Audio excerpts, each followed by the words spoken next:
السلام علی رسول الکریم اما بعد فاعوذ باللہ من الشیطان الرجیم بسم اللہ الرحمن الرحیم الصلاۃ والسلام علیک یا رسول اللہ وعلی آلک واصحابک یا سیدی یا حبیب اللہ۔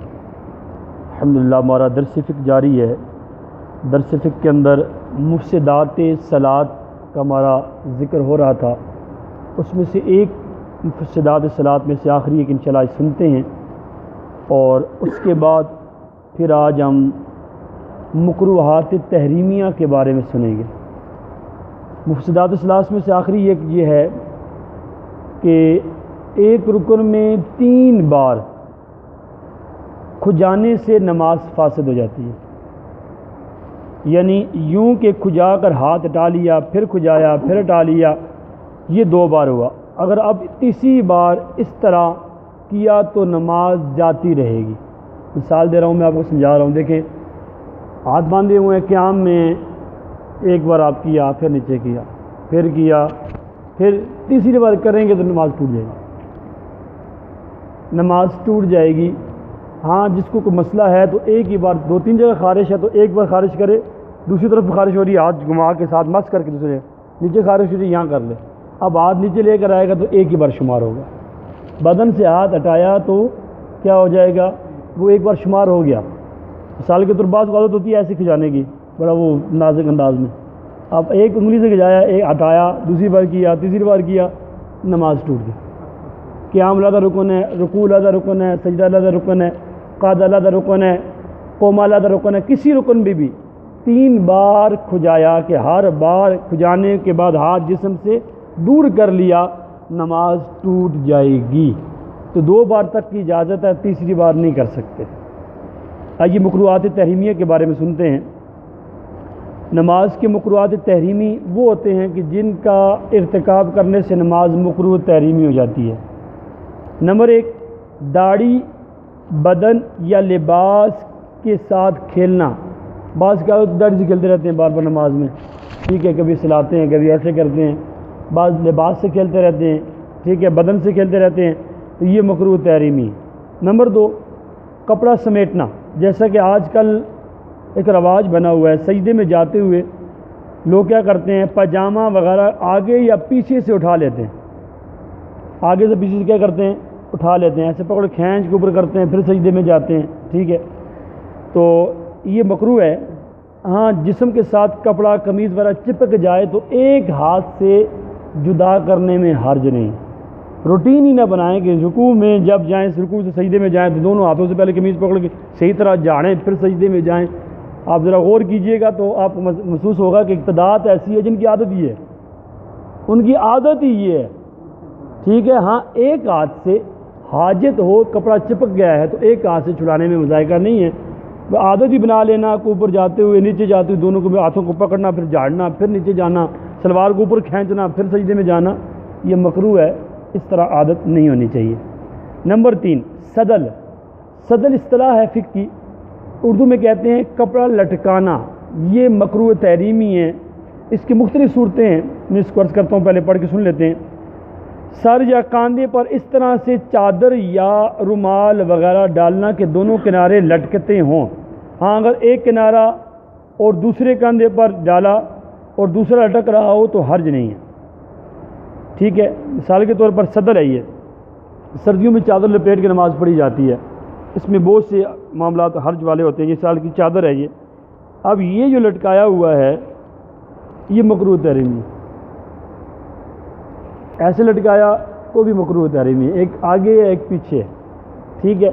آپ نے لٹکایا ہوا ہے اور آگے سے آپ نے ایسے کر لیا ہے تو اب درست ہے، ٹھیک ہے۔ اب آپ نے لپیٹ کے ایک کاندھے کے پیچھے کر لیا، ایک آگے کر لیا، اب یہ مکروہ تحریمی نہیں ہے۔ ہاں، دوران نماز یہ گر گیا، ایسے ہو گیا تو 3 بار سبحان اللہ کی مقدار سے پہلے سے واپس کرنا ہے، نہیں کریں گے تو پھر بھی مکروہ تحریمی ہے۔ یہ بہت احتیاط کرنی ہے، بعض لوگ عادت ایسی ہوتی ہے ایسے ہی رکھتے ہیں، بعض وہ رومال رکھنے کی عادت ہوتی ہے، ہمارے بزرگ رکھتے تھے پہلے، ٹھیک ہے، ایسے رکھ کے ہی وہ جاتے ہیں، ٹھیک ہے، ویسے جائیں، لیکن نماز میں ایسے رومال رکھا یہ مکروہ تحریمی ہے، ایسے رکھا تو بھی مکروہ تحریمی ہے۔ اگر ایسے کرنے تو ایسے گھما کے ایک پلٹا دے دیں اس کو، اب مکروہ تحریمی نہیں ہوگا۔ فقہا نے یہ ساری چیزیں لکھی ہیں، اسلام اسے بولتے ہیں صدل۔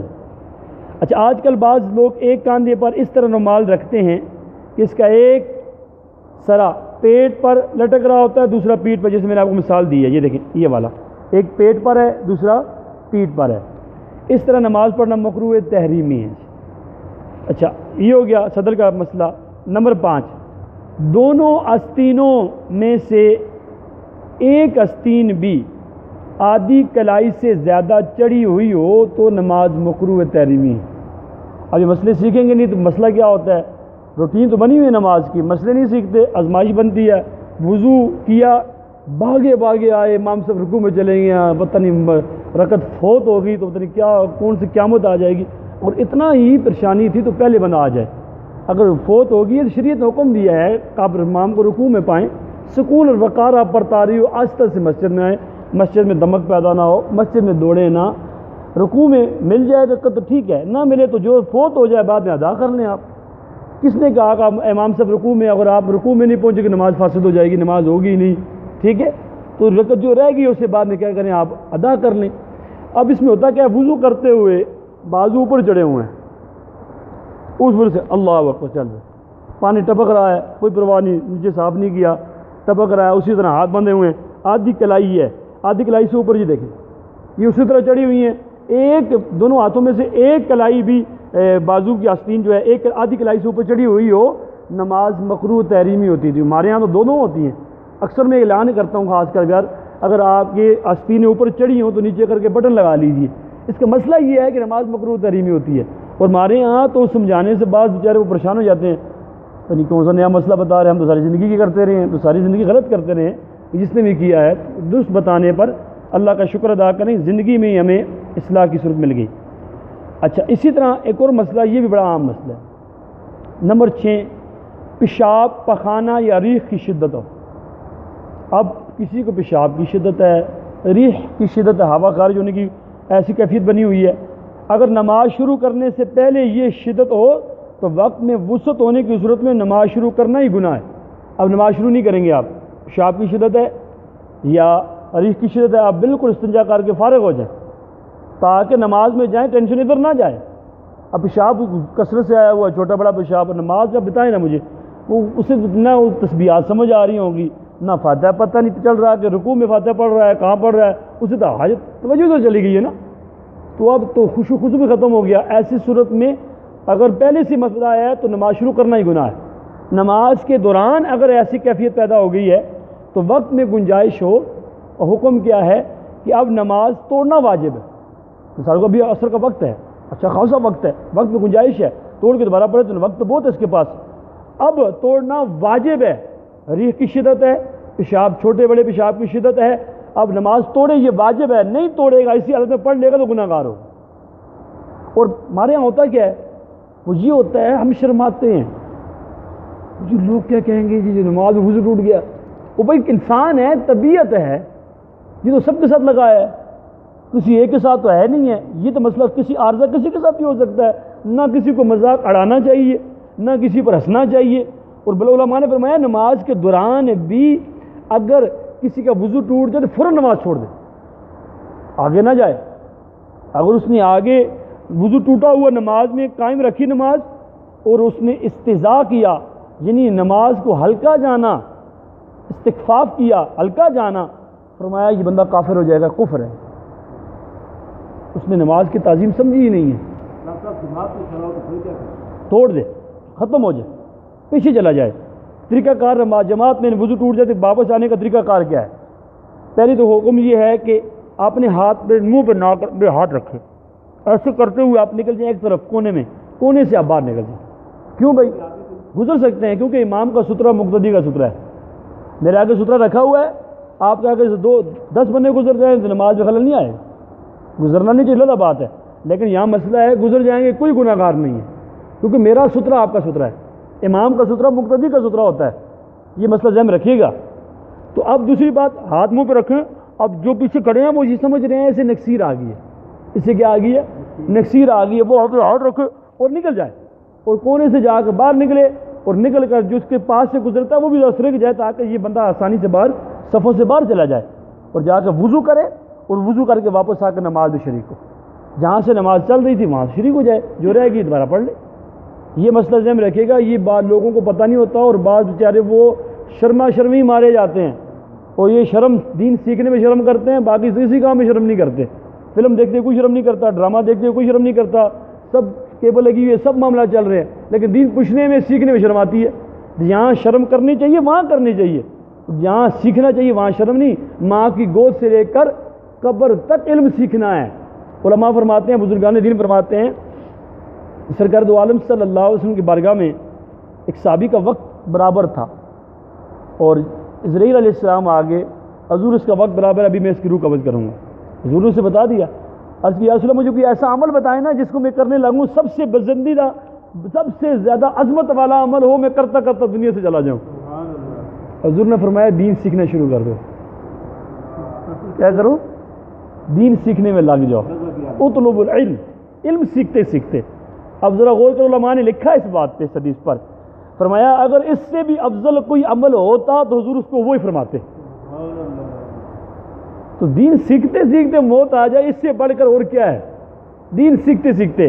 یہ جو ناموری مجھے کوئی مقصود نہیں ہے کہ یہ کلپ بنتا ہے یہاں پر فیس بک پہ، واللہ باللہ تاللہ کوئی ناموری نہیں ہے، صرف اس لیے کہ جو یہاں نہیں بیٹھتے یار وہ موبائل میں لگے ہی ہوتے ہیں، 5-10 منٹ کا جو کلپ ہم بناتے ہیں، چلو جہاں بھی ہیں، سفر پہ جا رہے ہیں، دکان پہ ہیں، کہیں بھی ہیں، یہ سن لیں گے، کتنے دین کی مسئلے سیکھ لیں گے۔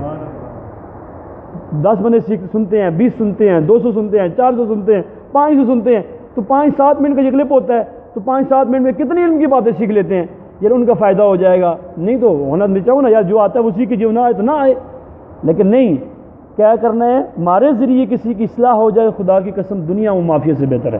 ہمارے ذریعے کوئی نیک ہو جائے، دنیا و معافیت سے بہتر ہے۔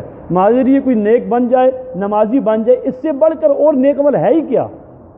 اس لیے اس چیز کو لحاظ رکھنا ہے۔ اچھا، آخری ایک بات اور بھی سنتے ہیں، 7ویں، دوران نماز کنکریاں ہٹانا مکروہ تحریمی ہے۔ آگے سے ہٹا صاف کر کے سجدہ کرنا، یہ مکروہ تحریمی ہے۔ حضور علیہ السلام کی بارگاہ میں صحیح ابن ماجہ کی روایت ہے، اور سنن ابن ماجہ کی روایت ہے، حضور علیہ السلام کی بارگاہ میں حضرت جابر روایت کرتے ہیں کہ ایک شخص نے سوال کیا، حضور کنکریوں کے بارے میں، سجدے میں جائیں تو کنکریوں کو کیا حکم ہے؟ حضور نے فرمایا ایک بار، ہاں ایک بار ہٹا لو، بار بار نہ کرو۔ تو پھر حضور نے ارشاد فرمایا اگر تو اس سے بھی بچے، یعنی ایک بار بھی نہ ہٹائے، تو تیرے لیے سیاہ آنکھ والی 100 اونٹنیوں سے بہتر ہے۔ تمہیں سیاہ آنکھ والی بڑی مہنگی اونٹنی ہوتی ہے، یہ 100 اونٹنیاں تمہیں دے دی جائیں، اس سے بہتر ہے کہ تو سجدے میں کنکریاں ہٹائے، بغیر اس کے ہٹائے تم سجدہ کر لے، تیرے لیے اس سے بہتر ہے یہ۔ ذرا غور کرے۔ لیکن ایک دوسری صورت بھی ہے، وہ کیا ہے؟ اگر ہاں سنت کے مطابق سجدہ ادا نہ ہو سکتا ہو تو ایک بار ہٹانے کی اجازت ہے، اگر بغیر ہٹائے واجب ادا نہ ہوتا ہو تو ہٹانا واجب ہے، چاہے ایک بار سے زیادہ ہی کیوں نہ ہو۔ اب کنکری اتنی ہے کہ ہٹائے بغیر سجدہ ہو ہی نہیں سکتا، سختی بھی محسوس کرنی ہے، 7 ہڈیوں پہ سجدہ بھی کرنا ہے۔ اب ایک بار بھی کیا ہے، اتنی 2 بار ہٹائیں، 3 بار ہٹائیں، جب تک صحیح طریقے سے سجدہ ادا نہ ہو سکتا ہٹانے میں کوئی حرج نہیں ہے۔ بعض کی ویسی عادت ہے کہ مٹی نہ لگ جائے، جھاڑتے رہتے ہیں، ان کو منع کیا گیا کہ وہ نہ ہٹائیں، بلکہ وہ طریقے سے سنت کے مطابق واجب کے مطابق سجدہ ادا ہو رہا ہے تو وہ نہ ہٹائیں۔ اگر نہیں ہو پا رہا سنت کے مطابق تو پھر ایک بار اجازت ہے، اگر واجب بھی ادا نہیں ہو رہا تو ایک بار سے زائد بھی کیا ہے، اجازت ہے۔ لا اکراہ فی الدین، دین میں کوئی سختی نہیں ہے۔ اللہ تعالیٰ کی بارگاہ میں دعا ہے کہ سنا عمل کرنے کی توفیق عطا فرمائے۔ آخری ایک وہ جو ہمارے یہاں اکثر یہ ہے، یہ کہتے ہیں نا انگلیاں چٹکانا، اپنی ان کو بول دیں کڑول کرنا، یہ نکالا جو ہے یہ بھی ٹھیک ہے، جو آواز پیدا ہوتی ہے، یہ مکروہ تحریمی ہے نماز کے دوران بھی۔ اور دوسرا مسئلہ، میں یہ مسئلہ اکثر بیان کرتا ہوں، بزرگوں کو عرض کرتا رہتا ہوں، الحمدللہ ایک حد تک عمل ہو چکا ہے، ایک حد تک اس میں کوئی ناراض بھی نہیں ہوا، کیونکہ عادت ہے، سالوں کو عادت چلتی ہو تو بھولنی جیسے چھوڑنا مشکل ہو جاتا ہے۔ نماز کے انتظار میں جو بیٹھے ہوئے ہیں یہ بھی نماز کے حکم میں ہے، نماز کے انتظار میں بیٹھے ہوئے ہیں یہ بھی نماز کے حکم میں ہے۔ اس دوران بھی انگلی چٹکانا مکروہ تحریمی ہے، حرام ظنی ہے۔